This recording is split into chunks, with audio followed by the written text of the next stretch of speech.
Hey guys, this is James. And this is Denny from TDB bringing you guys episode 102. Dalmatians. Yeah, we're like the Dalmatian Retribution Part 3 where it's, which Batman? Are we the one with like Mr. Freeze or whatever with Schwarzenegger? Oh man. Classic. Yeah. Classic. There's also one with Val Kilmer.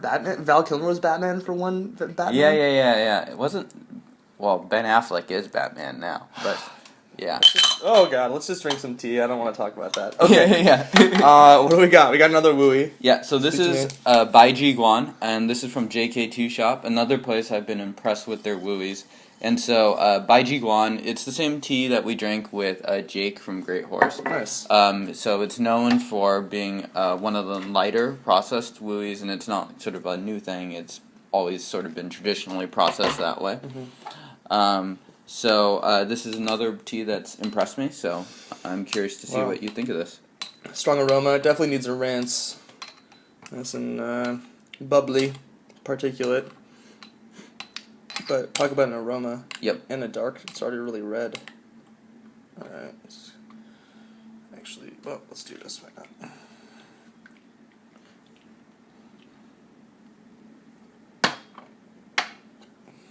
Sir?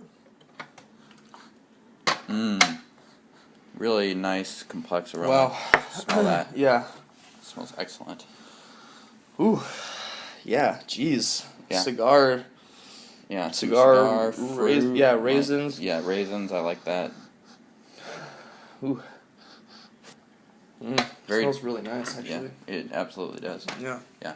So what sort of Wuyis tend to be your favorite? Do you like the lighter roasted, the more heavier roasted? Speaking of the Wuyis that Jake brought to the show, I really enjoyed those.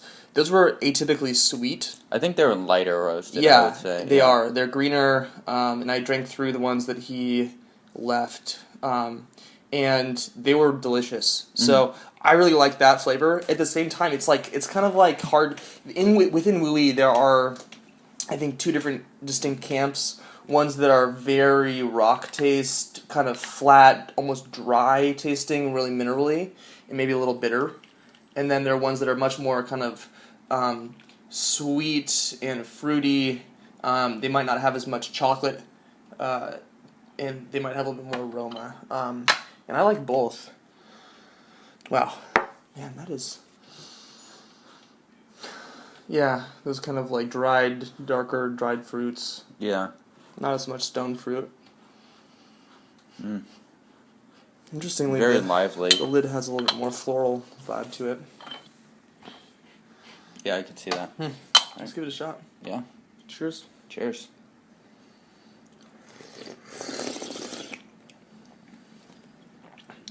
Much more sharp, bitter front. It's not as quite as viscous and thick, interestingly enough. It's a little bit more thin. Yeah. And that'll change as we brew it. Yeah, a lot of mouthfeel to it as well. Yeah, definitely. And more minerally. I'm not actually... The smell, the aromas that we were talking about aren't translating in the cup for me yet. I'm getting a little bit of that raisin fruit sweetness. Yeah. It's. I'd say this tea has a lot going on, just in terms of its very upfront flavors, which makes it a little bit difficult to describe, just because you can use so many different adjectives. But keep going. I'm gonna give this a nice longer. There's something, a little bit dry, in a pleasant way about this. Yeah.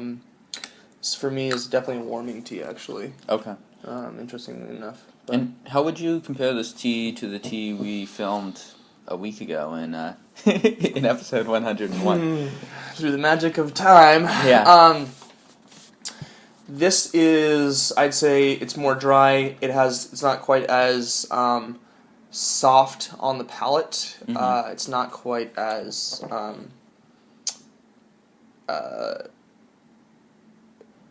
sweet. It's not quite as sweet, at least yet. I would say that the sweetness from these teas, they both have sweetness to them, but they're very different sweetness. The other one is far more like the minerally, classical Wuyi sweetness. This one, it's more kind of like that raisiny, lively sweetness. And yeah, I don't know. I'm curious to see how this one turns out as well. And the aroma of this is stronger, far stronger than the previous tea. Definitely. I can smell it easily from way back here. Definitely. Yeah, let's give it a shot. Cheers.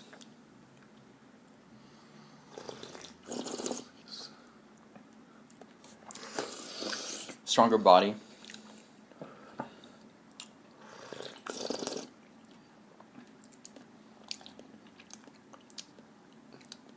And like, it's not as bitter now, interestingly enough. Maybe I'm getting a little bit more acclimated to the flavor of it. I still think this is a lighter one than our previous episode. A lighter Wuyi. And it kind of looks like, if you look at the leaves, it kind of looks like there's a mix of like darker and lighter leaves. So I wonder if it's some sort of blend of, or mix of those things.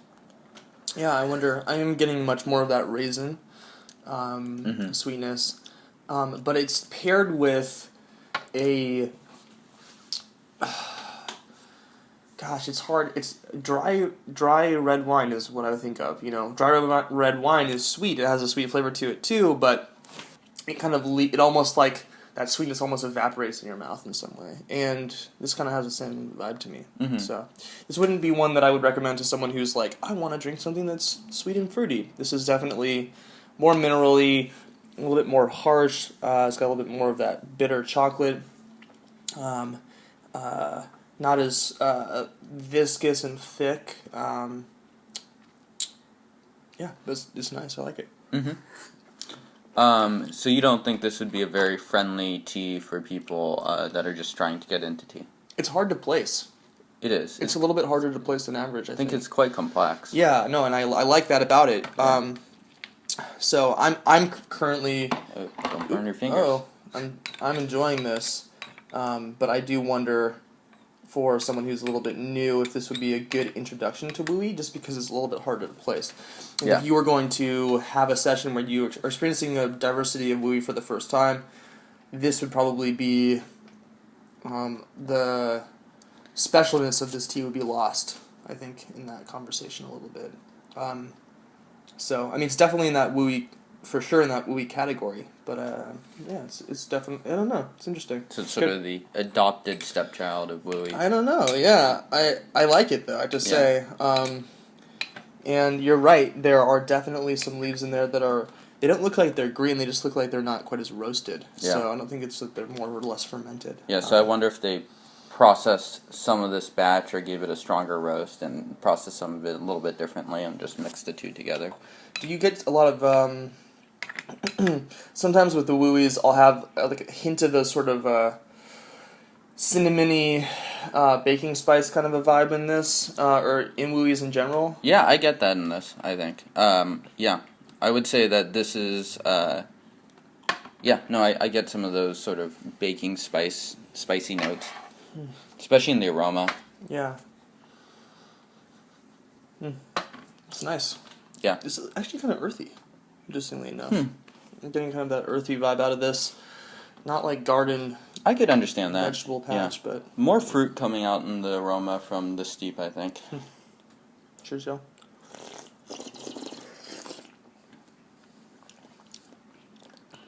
I think it's actually really hitting its stride right now, kind of nailing it. It's not at all tannic, it's not bitter, it's got nice bold flavor, it's still lighter than our last tea. I think it's also become easier to place as we've steeped this out. Yeah, interesting. More of those characteristic Wuyi flavors as well. A lot more of the rock than we were initially getting out of it. And like that little bit of mouth puckering, tannin, tobacco-y. It's like when I smell cigarettes in the pack, they have this kind of like earthy raisin smell. I don't like the taste or whatever of the cigarettes, but it does have that sort of characteristic in it. So if you had to pick between this tea and the tea we reviewed a week ago, I know your palate's no longer fresh because it's been a full week. Yeah.